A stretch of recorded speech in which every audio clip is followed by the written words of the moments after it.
Shabbat Shalom. So a great giant within the world of science is about to be retired. The Arecibo Dish in Puerto Rico. For those of you that are not 100% up on your astrophysics and haven't been paying attention since the 1960s, this is a massive radio telescope. Unlike a traditional optical telescope which uses light waves, this uses radio waves to image the universe around us. It is built in a giant sinkhole in Puerto Rico, and it was made in the early 1960s. Ironically enough, it was part of a technological test bed to try and work out technologies for dealing with potential anti-missile defense systems. But as they were building it, they realized it might have scientific uses as well. And indeed, that has been its primary use since its construction. And it has quite a pedigree of accomplishments. It helped us establish more clearly what the actual rotation is of the planet Mercury. It allowed us to image asteroids in our solar system more clearly than anything else had until we were able to send probes. It was able, and the first item to detect planets that orbited other suns in other solar systems. It was also what gave us unique insights into pulsars and neutron stars and many of the other mysteries of our universe. This massive giant of science, unfortunately, is beginning to show its age. But we must remember some of its greatest accomplishments, as well as some of its failures. The most notable failure of the giant radio telescope is it never successfully detected extraterrestrial life. This is one of the projects that it had, along with a connection to computers around the world that individuals were able to partner with for part of the SETI program, the Search for Extraterrestrial Intelligence.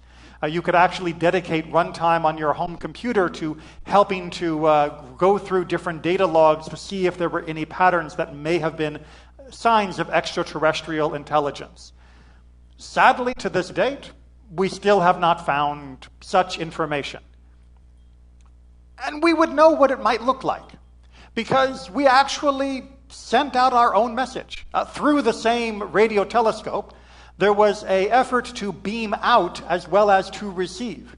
And they put together, in binary, of course, a very simple code that we have transmitted out into the universe to let others know, hey guys, we're here. And I'm waving my hand. It actually does have a little binary picture of a human being on it, as well as a map of our solar system, some genetic information to let people know that we know the basis of life, some other simple number systems, and other things which will let them know a little bit more about us if they ever were to find it. Now, I don't know about you, but do you speak binary? Not offhand. Right? Well, it's either a 1 or a 0. That's about what I remember of binary. And indeed, this is the great question, which is how will we communicate with an extraterrestrial intelligence?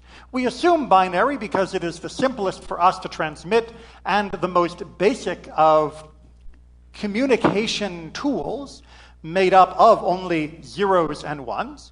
And by wrapping it into a certain prime number sequence, we hope that they will be able, if they are detecting our signal, to interpret it into the image that it is meant to be. But there are no guarantees, and I can promise you that if someone was to sit down and give me the binary code of the image that we sent out, I would not be able to translate it into meaningful information. So how do we understand, or hope to understand, any extraterrestrial information that we might receive? Well, of course, as it turns out, we actually have received extraterrestrial information. I've got a record of it sitting behind me. God is extraterrestrial. That doesn't mean God is an alien. Please, there's enough of those ridiculous documentaries on YouTube. But it does mean that God is not from this world, as God is the creator of this world. Right? That's not what the word from means, and God therefore is beyond the limits of our terrestrial existence. And as God has communicated to us, we are then in a position to begin to try and understand that message. But what we often fail to understand is that the Torah is not God's first message to us. What we fail to understand is that God, being different than a human or even an alien, doesn't only send a message in some binary form, some alphabet form, some numeric form, but God sent a message to us in creation form, in the structure, in the fabric of all of reality. We are living inside a message. We are living inside an intelligible, an understandable, and a world that is constantly communicating with us not only God's existence, but also God's wishes for us to live a good, proper, and beautiful life free of suffering. Unfortunately, for most of human history, we did not decode that message very well. Most people, when left looking at the world around them, either decide that it is something to take advantage of and to exploit, or something to fear and hide from, or some other combination of these emotions which are driven by our fight or flight complex. Instead, God realized there needed to be a little help in helping us to understand the grand message.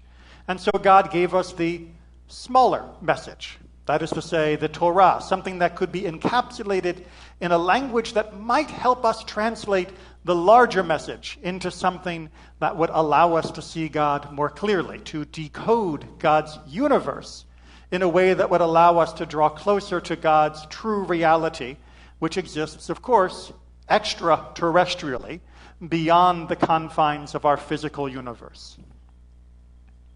But this is still not easy. Right? You can memorize the entire Torah. You can try and absorb all of the words and all of the letters. But the meaning and how they apply to God's reality around us is still something that is difficult to understand. But if we bend ourselves into an effort to do so, if we apply ourselves just as those who applied themselves to understanding the universe through the great radio telescope of Puerto Rico, we get closer. Judaism is very much the record of 3,000 years of peering into the universe beyond to try and understand God's meaning and God's message to us, and to take the insights from each generation and to pass them to the next.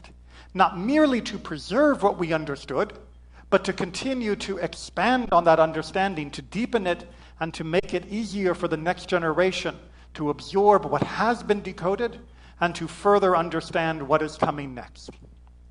It is a work that is never-ending. It is a work that has far greater ramifications than any other endeavor in our lives, and one, of course, which complements all the other endeavors in our lives.